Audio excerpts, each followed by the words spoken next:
What? Overjoyed, Alex rushed over to Ken and held his arm. He asked, Ken, have you got news about Debbie? Well, yes, Ken nodded. He pressed a button on his cell phone and a photo appeared on the screen, which he showed to Alex. It was of a cell phone. Alex recognized it immediately as Debbie's phone. He was so excited that he could hardly speak. He grabbed the phone off Ken and stammered, The cell phone, it's Debbie's. Well, our people found it in Washington, D.C. We know from the fingerprints on the screen that it's definitely Debbie's. Now you've also confirmed it, Ken said with a smile. He continued, I now believe that there's a very good chance that Debbie is in Washington. I'm going to focus our search there. I'm convinced that soon we'll have very good news. Okay, please get back to the search straight away. When you find her, you'll be very well rewarded, Alex said happily. There's no need for that, Mr. Ambrose. It's all part of our service to your family, Ken said. Then, with a little trepidation, he continued, Now that we have some clues, we're sure to find her very quickly. There's no need now for you to go in person. Just leave everything to us. Alex replied adamantly, No, I've already decided. Before I didn't know where to start to look, but now I know where to go. I gave up too quickly last time. I won't do that again. After chatting with Ken for a while longer, Alex realized that it was already late evening, so he decided that he would wait and leave the following day. He went back to his room and ordered a ticket on the internet for the train at 11 o'clock the next morning. He planned to go and get some dinner, then to get an early night. He wanted a good night's sleep to regain his energy. He was just leaving his room when his cell phone rang. He didn't recognize the number, and when he answered the call, he found that it was Sharon Williams, a close friend of Kelly Phillips. Hello, Alex. I'm really sorry to disturb you, she said. The last time they had met at the Phillips family gathering, she had witnessed Alex intentionally destroying Brian Foster's. She was understandably wary of him. She also knew that he was from such a rich and powerful family that the president of had personally delivered his new car. She shivered when she remembered how she had treated him at the gathering before she knew who he was. What's the matter? Alex asked impatiently. Sharon quickly replied, Well, I'm calling you because of Kelly. Since the last family gathering, she's become completely withdrawn. She never goes out anymore but stays at home by herself all the time. I visit her every day, and I can tell from her red eyes that she cries all the time. I'm really worried about her. Hearing her mention Kelly, Alex's heart fluttered. He remembered her smiling face and optimistic attitude to life. I know that you care about her. Please, could you meet with her? She can't go on like this, Sharon said anxiously. Alex was moved by what he heard and agreed to Sharon's request. He said, Okay, tell her that I'll meet her at 9 o'clock tomorrow morning at Ramsey Lake on the university campus. Sharon thanked him and ended the call. As Sharon was ending her call to Alex, Rose was speaking on the phone to her aunt, Sue Bradley, who told her that Alex was about to leave New York. She was surprised. Since convincing herself that he was in love with her, Rose had been dreaming about becoming Alex's girlfriend. She had been looking forward to being with him again as soon as possible. She had decided to accept him as soon as he approached her and made his desires clear. But for the past 2 days, she had not heard from him at all, and she was becoming a little anxious. However, when she remembered how affectionate he had been with her, she was relieved. She remained convinced that she was the girl that he was in love with. When she heard that he was leaving New York for a period of time, Rose panicked a little. She thought, what if Alex meets some beautiful woman on his travels and forgets all about me? As she thought more about it, she became increasingly anxious. I must take the initiative, she thought. Before Alex leaves, I'll make sure that I become his girlfriend. If I can't do that, I must at least speak to him and sort out our relationship. Then even if he's away from New York, I'll have an excuse to keep calling him. Maybe I'll even go with him.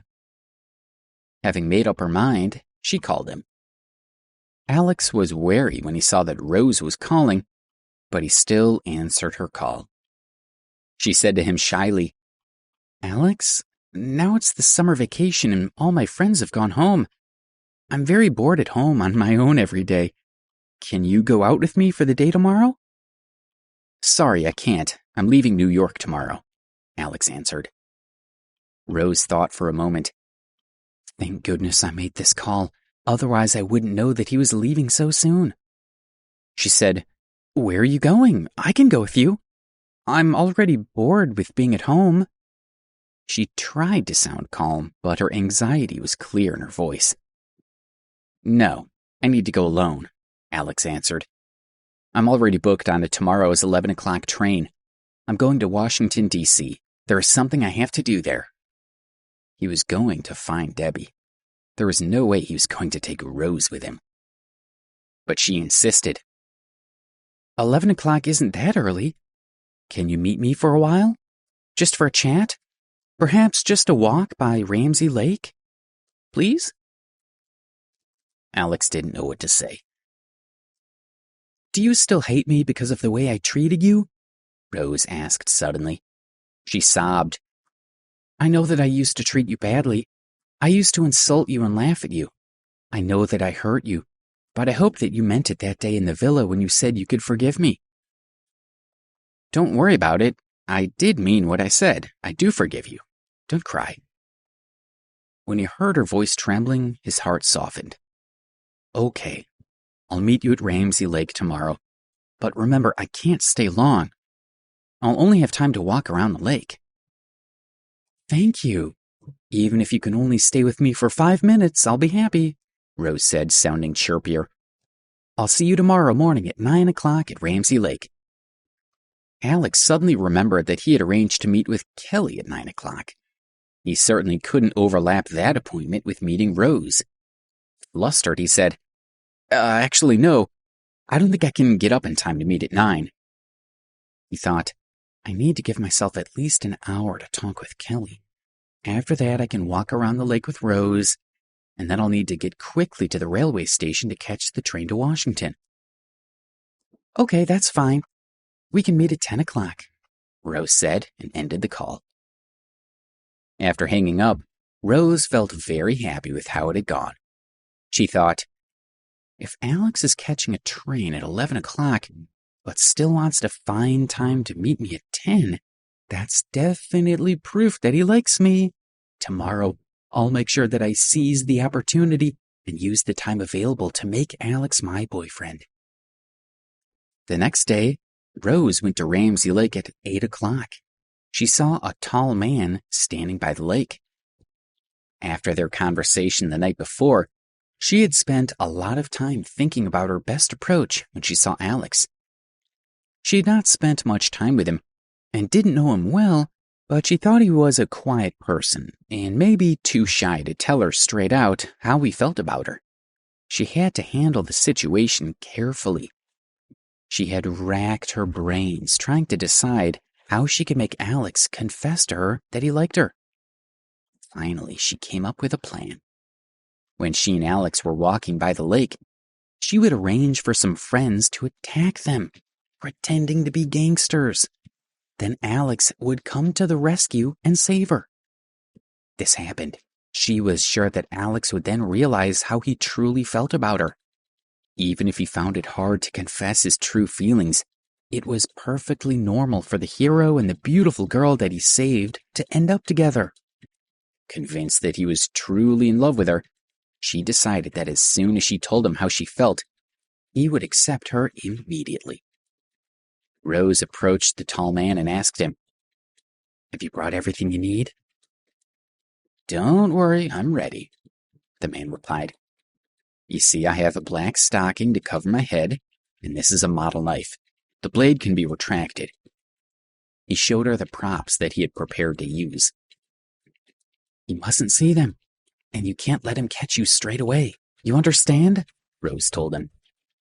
"Don't worry, I know what I'm doing. Remember, I'm a professional. It's my job to stage these sorts of stunts for films," he answered proudly. Okay, but before he comes, let's practice so we know exactly what we're doing. It can't go wrong, she said and turned to face the lake. I'm ready, the man said as he put the silk stocking on his head, held the model knife in his hand and crept up to Rose. He circled his arms around her neck and pointed the knife at her throat. What are you doing? Let me go! Alex, help me! She cried out in panic.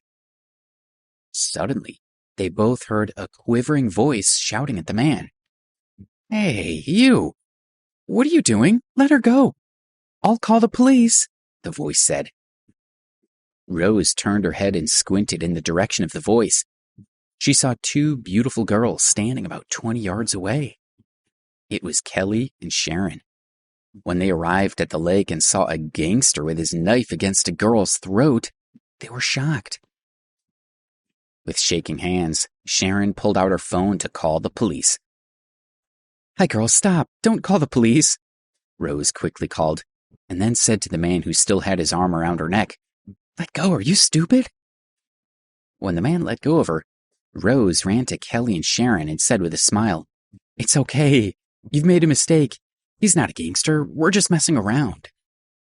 Rose had assumed that because it was vacation time, there would be very few people on campus, so she didn't think there would be anyone else at the lake. She certainly hadn't expected anyone else to arrive at that moment and see what they were doing. Messing around? Kelly and Sharon were a little confused. They thought the explanation was a bit strange. However, they didn't know this girl and felt that it was none of their business. Kelly smiled gently and said, Well, it was clearly a misunderstanding. We're glad you're okay. We'll leave you to it. Then, Kelly and Sharon went and sat down by the edge of the lake. Rose went back and rehearsed with the tall man several times. Then she noticed that it was almost 9 o'clock and the two girls were still sitting by the lake. They didn't seem to be leaving. She was worried because she wouldn't be able to carry out her plan with Alex later if they were still there. She walked over to them and said, Hey guys, you've been sitting here for a long time. Don't you want to go somewhere else for a walk? We're waiting for someone here, Kelly explained and smiled happily. Rose swore to herself and thought, It looks like these two girls are planning to stay here for a long time. Alex will be here soon and I need my plan to work. What can I do? Guys, my friend and I are going to keep practicing our scene later today. If anyone else comes along, please don't tell them it's not real, she said to them. What do you mean? What are you going to do? Kelly asked. She didn't understand what Rose was doing. Rose breathed out helplessly. She could think of no alternative but to explain everything to them. Exasperated, she started to explain. Well... Please subscribe to the Pocket FM YouTube channel and press the bell icon for instant notification. Check out our channel for more such exciting shows.